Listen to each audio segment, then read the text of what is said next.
मेरे भैया 35 साल के हो चुके थे, लेकिन फिर भी वह कुंवारे थे। मुझे और मेरे पति को एक साथ देखकर भाई साहब हमेशा तड़पते रहते थे।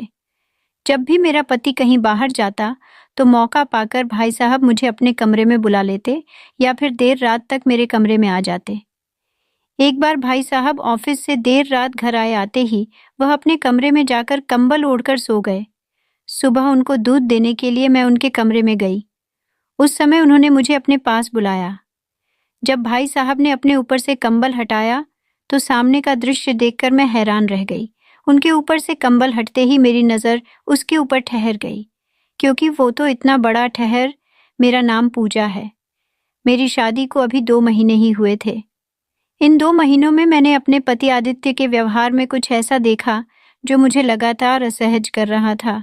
चाहे छोटी चीज़ हो या बड़ी, जब भी मैंने कुछ मांगा, आदित्य का एक ही जवाब होता, भाई साहब से पूछ कर लाता हूँ या फिर भाई साहब से पैसे लेता हूँ। हर बार, हर निर्णय के लिए आदित्य अपने बड़े भाई विक्रम की अनुमति लेता था। मुझे यह बात समझ में नहीं आ रही थी कि क्यों मेरा पति अपनी हर बात के लिए अपने बड़े भाई पर निर्भर करता है। आदित्य और विक्रम दोनों भाई हैं। आदित्य छोटा है, जबकि विक्रम बड़े भाई हैं। विक्रम ने अब तक शादी नहीं की थी और घर में एक तरह से मुखिया की भूमिका निभा रहा था।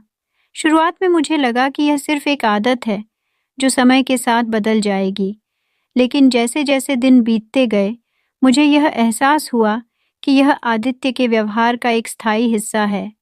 उसे हर बार विक्रम की राय की ज़रूरत पड़ती थी, चाहे वह छोटी सी बात हो या बड़े फैसले। यहाँ तक कि हमारे निजी मामलों में भी वह विक्रम की सलाह लिए बिना कोई कदम नहीं उठाता था। एक दिन मैंने सोचा कि अब और चुप रहने से काम नहीं चलेगा। मैं इस मुद्दे को सीधे आदित्य के सामने उठाना चाहती थी। मैंने अपने मन की सारी बातें एकत्र की और निर्णय लिया कि मैं आदित्य से खुलकर बात करूंगी। रात का समय था। खाना खाने के बाद मैंने आदित्य से कहा, आदित्य, मुझे तुमसे एक ज़रूरी बात करनी है। आदित्य ने मेरी ओर देखा और कहा, हाँ, बताओ। मैंने अपनी बातें संयम से शुरू की। मैंने इन 2 महीनों में एक चीज़ महसूस की है। जब भी मैं तुमसे कुछ कहती हूँ या कुछ मांगती हूँ, तुम हमेशा कहते हो कि भाई साहब से पूछ कर लाता हूँ या भाई साहब से पैसे लेता हूँ। मुझे यह समझ में नहीं आता कि हर चीज़ के लिए तुम्हें उनके पास जाने की ज़रूरत क्यों पड़ती है। आदित्य ने थोड़ी देर सोचा, फिर कहा, तुम नहीं जानती कि भाई साहब ने हमारे लिए कितना कुछ किया है। उन्होंने अपनी सारी खुशियों की कुर्बानी दी है ताकि हम सब खुश रह सकें। मैं उनके बिना कोई फैसला नहीं ले सकता। मैंने समझदारी से कहा, मैं यह समझ सकती हूँ कि उन्होंने तुम्हारे लिए बहुत कुछ किया है और मैं उनकी इज्जत करती हूँ। लेकिन अब तुम्हारा अपना भी एक जीवन है, हमारी भी एक जिंदगी है। मैं तुम्हारे साथ एक नए जीवन की शुरुआत करना चाहती हूँ, जिसमें हम दोनों अपने फैसले खुद लें, बिना किसी तीसरे की दखलंदाजी के। आदित्य ने गहरी सांस ली और कहा, मैं समझता हूँ कि तुम क्या कह रही हो, लेकिन भाई साहब ने हमेशा मेरे लिए सही निर्णय लिया है। मुझे उनकी सलाह के बिना कुछ भी करने में डर लगता है। मैं नहीं चाहता कि मैं कोई गलती करूं। मैंने धीरे से आदित्य का हाथ थामा और कहा, गलतियां हम सब करते हैं, लेकिन यही तो सीखने का तरीका होता है। अगर हम हर बार दूसरों की राय पर निर्भर रहेंगे, तो हम अपने जीवन में कभी स्वतंत्र निर्णय नहीं ले पाएंगे। मैं चाहती हूँ कि हम दोनों मिलकर अपने फैसले खुद लें, चाहे वह छोटे हों या बड़े। मैंने अपने पति आदित्य से पूछा कि भैया ने शादी क्यों नहीं की। तब उन्होंने जवाब दिया, अब तक मुझे भी इसका कारण समझ में नहीं आया है। भैया को शादी करने की इच्छा नहीं थी, इसीलिए माँ ने मेरी शादी करा दी। अब विक्रम 35 साल के हो चुके थे। धीरे धीरे मुझे समझ में आने लगा कि मेरे ससुराल की पूरी संपत्ति जेठ जी की ही है। उन्होंने खुद अपनी कंपनी स्थापित की थी और मेरा पति उसी कंपनी में काम करता था। सीधे शब्दों में कहें तो वह अपने भाई की कंपनी संभालता था। हमारा रहने वाला बंगला भी जेठ जी ने ही बनवाया था। घर में दोनों भाई साथ रहते थे। मेरी सासू माँ मुझसे कहती थी, अब तुम घर में आई हो तो तुम्हारे और आदित्य के साथ देने से शायद विक्रम का भी शादी करने का मन हो जाए। कुछ दिनों तक मैंने भी जेठ जी को शादी के बारे में समझाने की कोशिश की, लेकिन वह किसी की बात सुनने को तैयार नहीं थे। मैंने कई बार उनकी शादी न करने का कारण जानने की कोशिश की, लेकिन कुछ भी पता नहीं चला। 2 महीने के अंदर ही मैं ससुराल में अच्छी तरह से बस गई थी। मेरे ससुर नहीं थे, लेकिन उनकी जगह बड़े भाई साहब घर की जिम्मेदारी संभालते थे। जेठ जी मुझ पर किसी भी बात के लिए रोक टोक नहीं करते थे। एक बार भाई साहब को हल्का बुखार हो गया।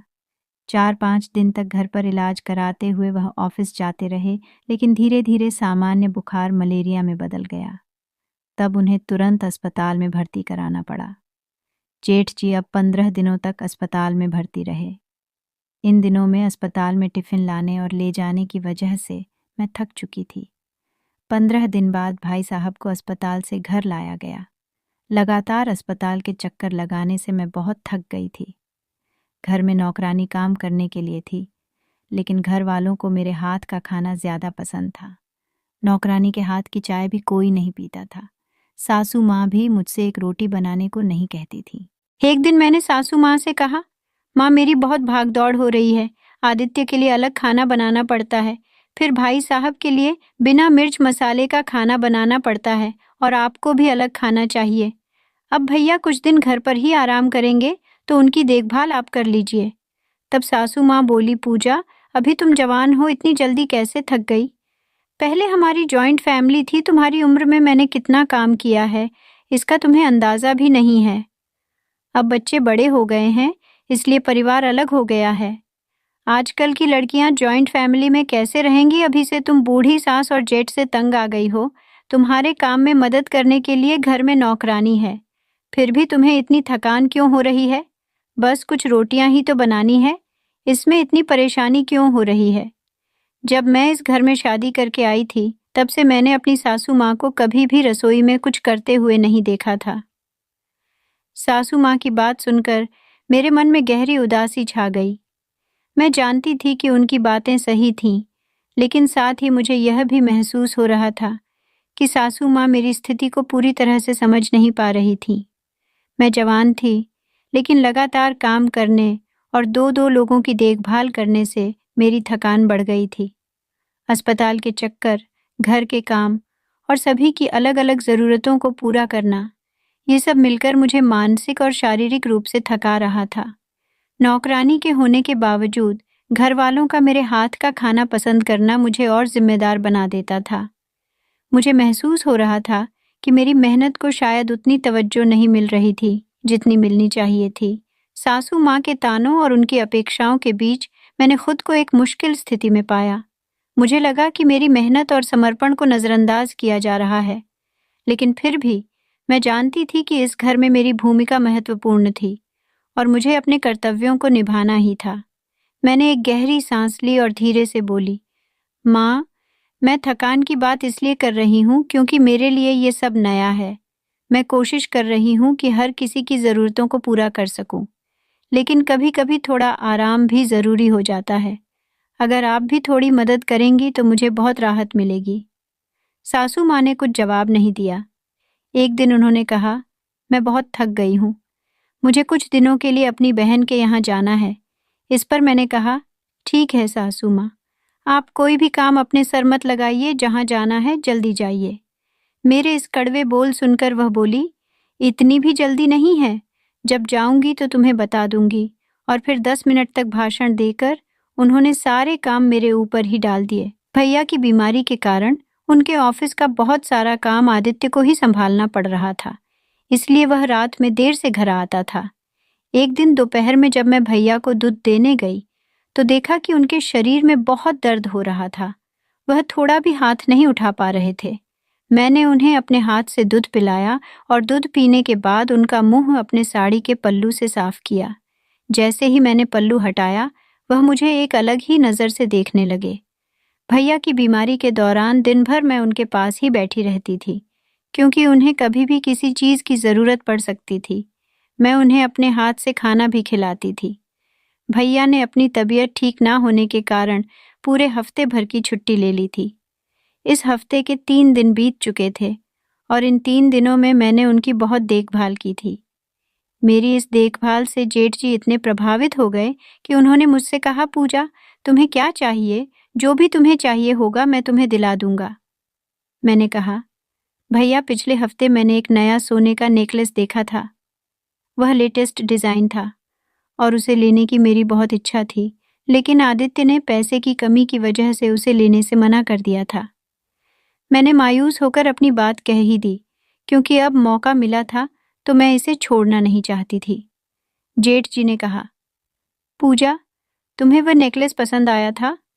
तो तुम्हें मुझसे एक शब्द तो कहना चाहिए था ना। मैंने ने उसी समय तुम्हें वह नेकलेस खरीद कर दे दिया होता।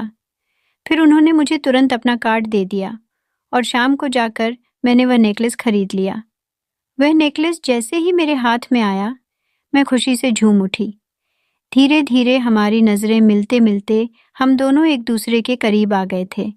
मैं तो जेठ जी की बीमारी के दौरान उनकी देखभाल करने आई थी, लेकिन भाई साहब की देखभाल करते करते हमारे बीच कुछ ऐसा हो जाएगा, इसका मुझे अंदाज़ा भी नहीं था। जेठ जी ने जो नेकलेस मुझे दिया था उसे देखकर आदित्य हैरान रह गए। वह बोले, भैया ने मुझे तो कभी इतनी महंगी शॉपिंग नहीं करने दी, फिर एक ही बार में तुम्हें इतनी बड़ी शॉपिंग कैसे करा दी? मुझे इस पर विश्वास नहीं हो रहा है। भैया ने अपने छोटे भाई को आज तक इतनी शॉपिंग कभी नहीं कराई थी। 3 दिनों में ही भैया ने मुझसे ऐसा क्या लगाव महसूस किया कि उन्होंने मेरी एक बात पर मुझे जो भी चाहिए था दिला दिया। खैर, भैया बीमार थे, इसलिए ऑफिस नहीं जा पा रहे थे। उस दौरान कंपनी की एक महत्वपूर्ण मीटिंग थी जो दूसरे शहर में होनी थी। भैया की बीमारी के कारण वह खुद नहीं जा सके, इसलिए उन्होंने अपनी जगह आदित्य को भेज दिया। अगले 4 दिन आदित्य को बाहर शहर में रहना था। उस दिन सुबह आदित्य जब शहर के लिए निकल गया, उसके बाद मैं नहाने चली गई। जब मैं नहाकर बाहर आई तो मेरे गीले बालों में मैंने तौलिया लपेट रखा था। जैसे ही मैंने तौलिया हटाकर बाल सुखाने शुरू किए, मुझे भैया की आवाज़ सुनाई दी। वह मुझे मेरे नाम से पुकार रहे थे। भैया तेज़ आवाज़ सुनकर मुझे समझ में आ गया कि वह कब से मुझे बुला रहे हैं, लेकिन सासू माँ घर पर ही थी, इसलिए उन्होंने अपने बेटे की आवाज़ को अनसुना कर दिया। सासू माँ की आदत थी खुद को काम से दूर रखने की, इसलिए वह दिन भर घर से बाहर गपशप करने चली जाती थी। तभी मैं दौड़ते हुए भैया के कमरे में गई। दौड़ने की हड़बड़ी में मेरे बालों से लिपटा तौलिया भी गिर गया। कमरे में पाँव पूछते ही मैंने कहा, भैया आपको कुछ चाहिए था क्या? मैं नहा रही थी इसलिए आपकी आवाज़ नहीं सुन पाई। भैया बोले, पूजा, आज मुझे थोड़ी जल्दी भूख लग गई है। अगर नाश्ता मिल जाता तो अच्छा होता, इसलिए मैंने तुरंत नाश्ता बनाने का निर्णय लिया। जाने से पहले मैंने सोचा कि भैया को उनकी नाश्ते से पहले वाली दवाई दे दूं। उनकी दवाई का बॉक्स उनके बिस्तर के पास रखा हुआ था, लेकिन वह बॉक्स काफ़ी नीचे था। जैसे ही मैं उसे लेने के लिए नीचे झुकी, मुझे अपनी पीठ पर भैया का हाथ महसूस हुआ। मैंने तुरंत ही सीधा खड़ा होकर उनकी ओर देखा। कुछ कहने ही वाली थी कि भैया बोले, पूजा, तुम्हारी पीठ पर तुम्हारे गीले बालों का पानी गिर रहा था। गीले बालों में तुम और भी ज़्यादा अच्छी लगती हो। सुबह सुबह भैया मेरी सुंदरता की तारीफ करने लगे थे। उनकी बातों से मुस्कुराते हुए मैं तुरंत ही नाश्ता बनाने चली गई। नाश्ते में मैंने उनकी पसंद का गाजर का हलवा बनाया। मेरा हलवा खाकर भैया हमेशा मेरी तारीफ करते थे, लेकिन आज वे कुछ ज़्यादा ही तारीफ कर रहे थे। भाई साहब की बीमारी के कारण मैं उन्हें अपने हाथ से खाना खिलाती थी।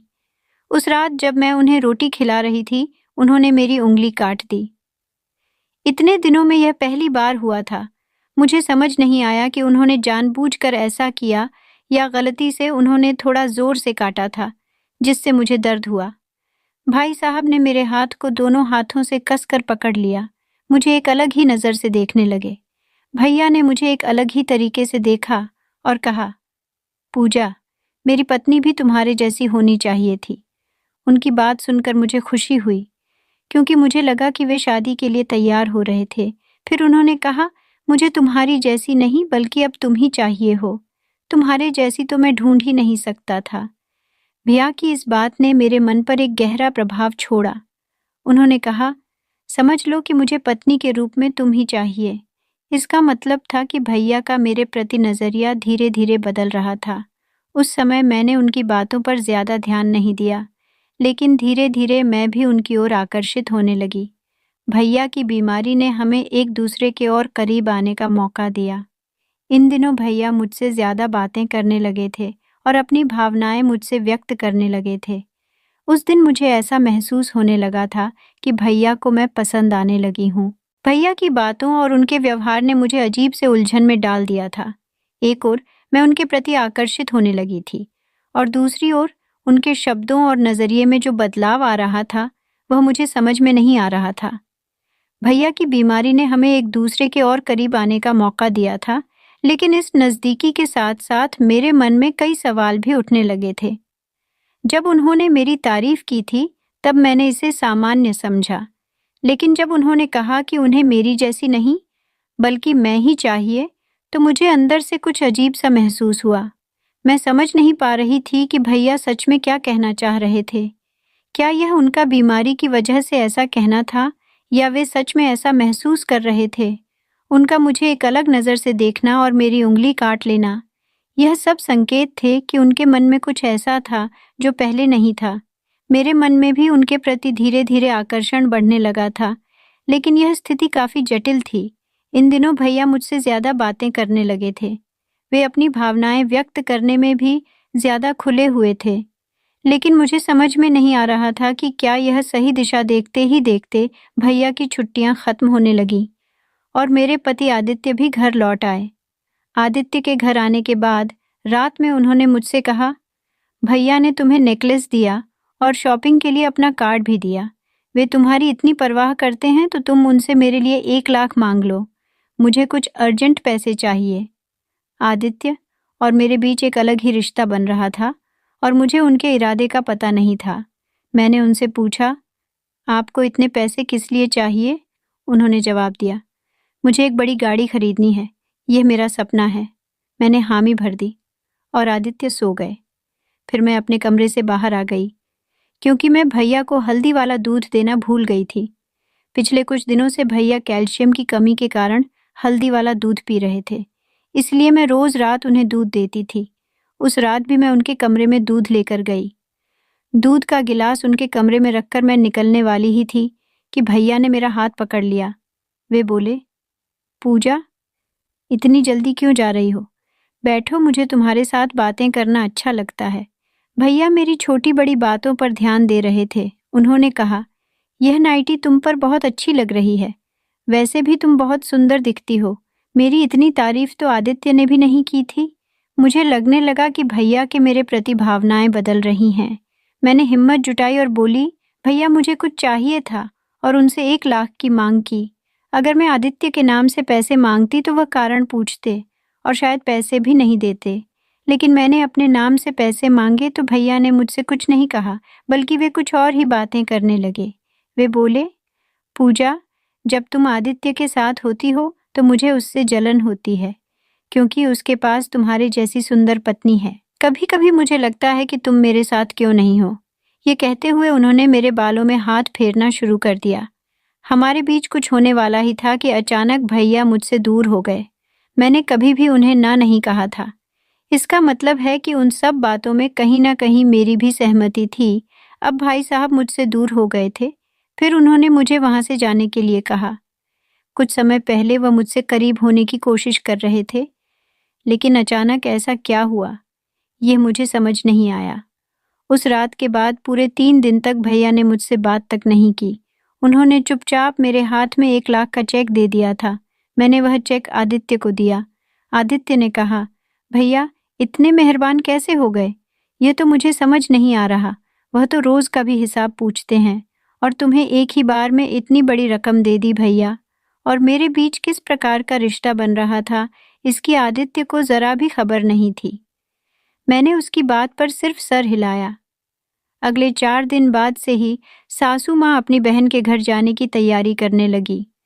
उन्होंने सुबह सुबह मुझसे 4 किलो लड्डू और कई सारी मिठाइयाँ मंगवाईं। मुझे समझ नहीं आ रहा था कि वह बहन के घर जा रही थी या पिकनिक पर।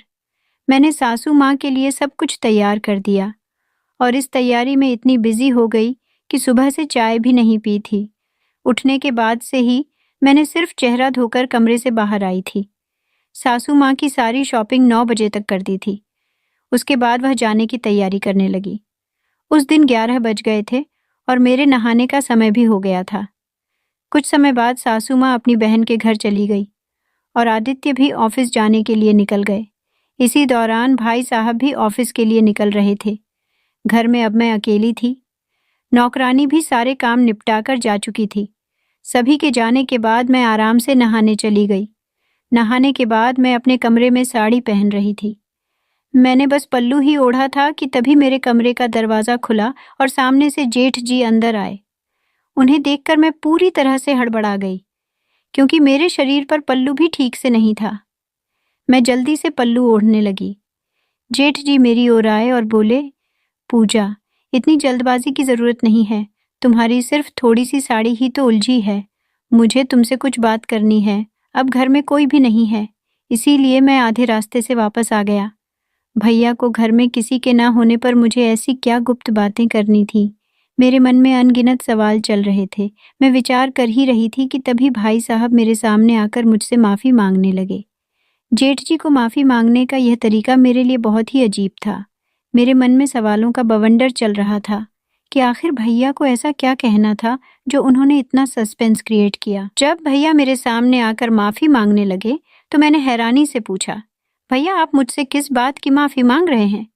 जेठ जी ने कहा, पूजा, 3 दिन पहले जब तुम रात को मुझे हल्दी का दूध देने आई थी, तब मैंने तुम्हारे साथ बुरा व्यवहार किया और तुम्हें कमरे से जाने को कह दिया।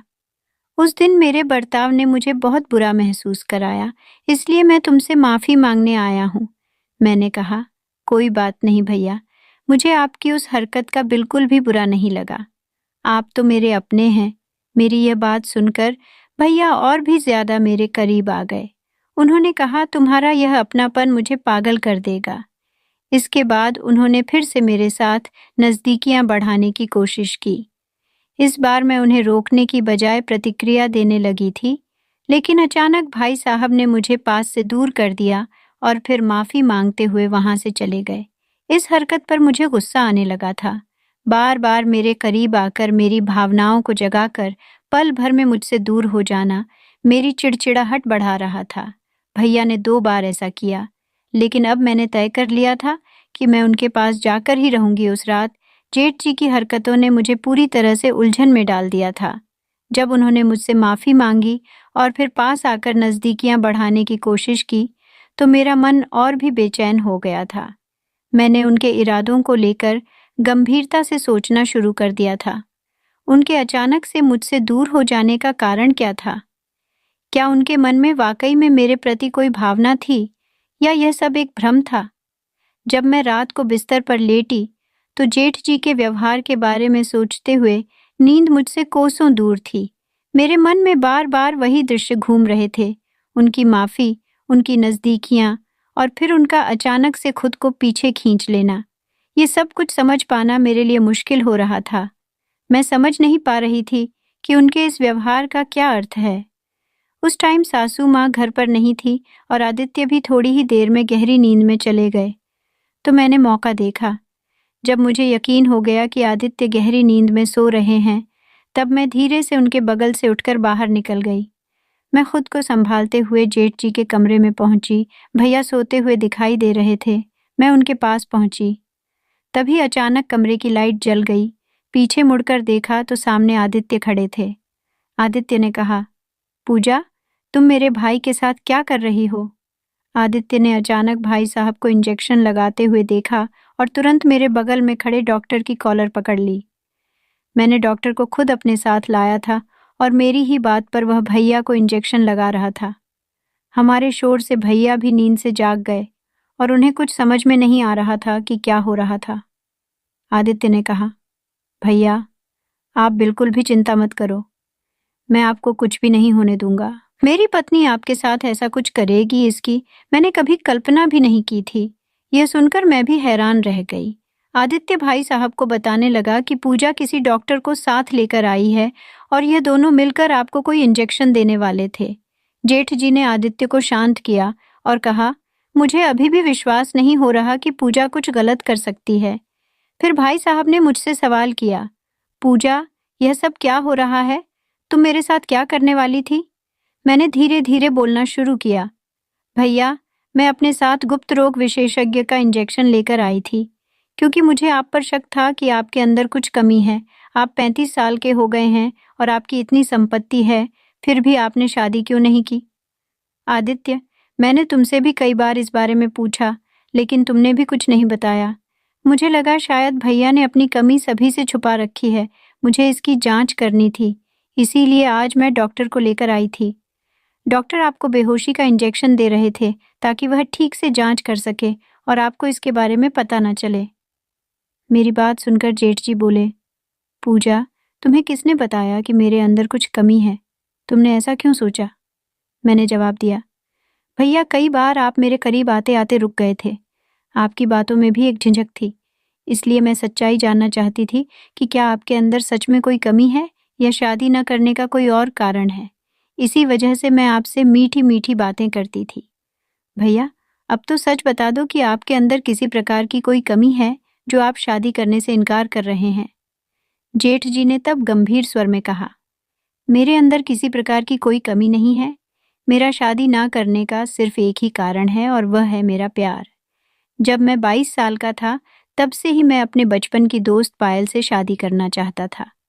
पायल मुझसे बहुत प्यार करती थी और उसके परिवार ने भी हमारी शादी के लिए अनुमति दे दी थी। मैं अपनी माँ से भी अनुमति लेने वाला था, लेकिन कुछ ही दिनों में हमें पता चला कि पायल को ब्रेन ट्यूमर है।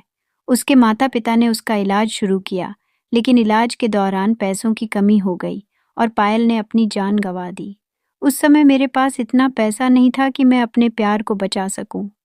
उस दिन के बाद से मैंने शादी का विचार अपने दिमाग से निकाल दिया और सिर्फ पैसा कमाने का ठान लिया। माँ हमेशा मुझे शादी के लिए जोर देती थी, लेकिन पायल के बिना मैं किसी और से शादी नहीं कर सकता था, क्योंकि मेरे दिल में सिर्फ वही थी। कभी कभी तुम्हें और आदित्य को साथ देखकर मेरी शादी की इच्छा होती थी, लेकिन जब भी मैं तुम्हारे साथ बात करता था, मुझे पायल याद आ जाती थी।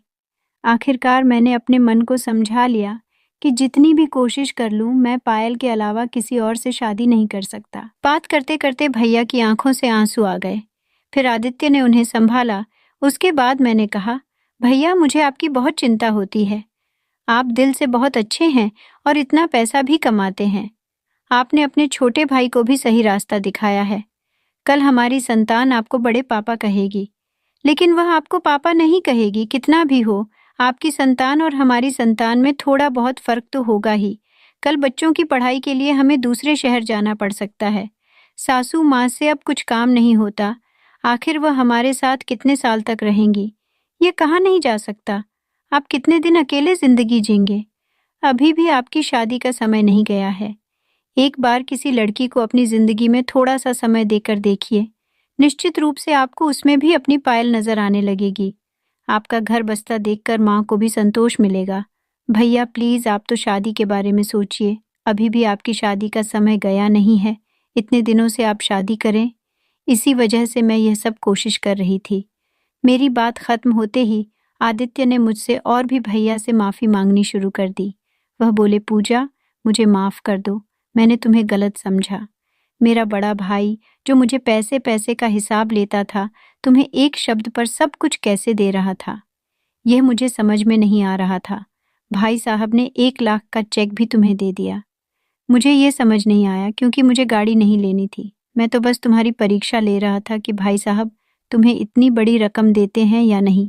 जब तुम्हारे हाथ में यह 1 लाख का चेक रखा, तब मुझे समझ में आया कि तुम्हारे और भैया के बीच कुछ गलत संबंध नहीं है। मुझे माफ कर दो कि मैंने तुम दोनों पर शक किया। घर में दूसरा कुंवारा भाई होने पर ऐसी गलतफहमियां तो होती ही हैं। मैंने और भाई साहब ने आदित्य को माफ कर दिया। अगले दिन मैंने भैया की शादी के लिए 10 प्रस्ताव लेकर आई। उनमें से एक लड़की को भैया ने पसंद कर लिया, लेकिन उन्होंने यह शर्त रखी कि वह 1 महीने तक उस लड़की को जानना चाहेंगे और उसके बाद ही शादी का फैसला करेंगे। हमने उनकी शर्त मान ली, क्योंकि हम सब चाहते थे कि भैया खुश रहें और उनका घर फिर से बस जाए।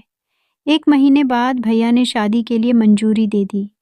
उनके इस फैसले ने पूरे परिवार को खुशी से भर दिया।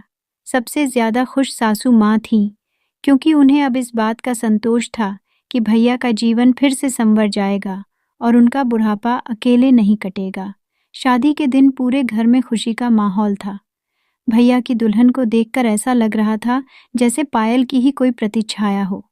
उनकी आंखों में वही ममता और वही अपनापन था जो कभी पायल की आंखों में था। भैया ने जब दुल्हन का हाथ थामा तो उनके चेहरे पर एक नई रोशनी थी जो लंबे समय से खो गई थी। शादी के बाद जब भैया और उनकी नई पत्नी ने घर में कदम रखा तो मैंने एक गहरी सांस ली और मन ही मन भगवान को धन्यवाद दिया। मेरी सारी कोशिशें आखिरकार सफल हो गई थीं।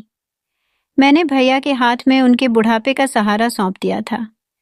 अब मैं आश्वस्त थी कि भैया का जीवन फिर से खुशियों से भर जाएगा और सासू माँ भी चैन की नींद सो सकेंगी। घर में फिर से खुशियों की बहार आ गई थी। भैया का घर बसता देख मेरे दिल को भी सुकून मिला। जीवन ने एक नया मोड़ लिया था और इस मोड़ पर सबके चेहरे पर मुस्कान थी। आखिरकार सब कुछ अच्छा हो गया था। तो दोस्तों, हर परिवार में पूजा जैसी बहू हो तो हर घर हमेशा हंसता खेलता और खुशहाल रहेगा। तो दोस्तों, यह थी आज की कहानी। आपकी क्या राय है इस कहानी पर हमें कमेंट में ज़रूर बताएं। अगर वीडियो अच्छी लगी हो तो लाइक करें, शेयर करें और सब्सक्राइब करें। धन्यवाद।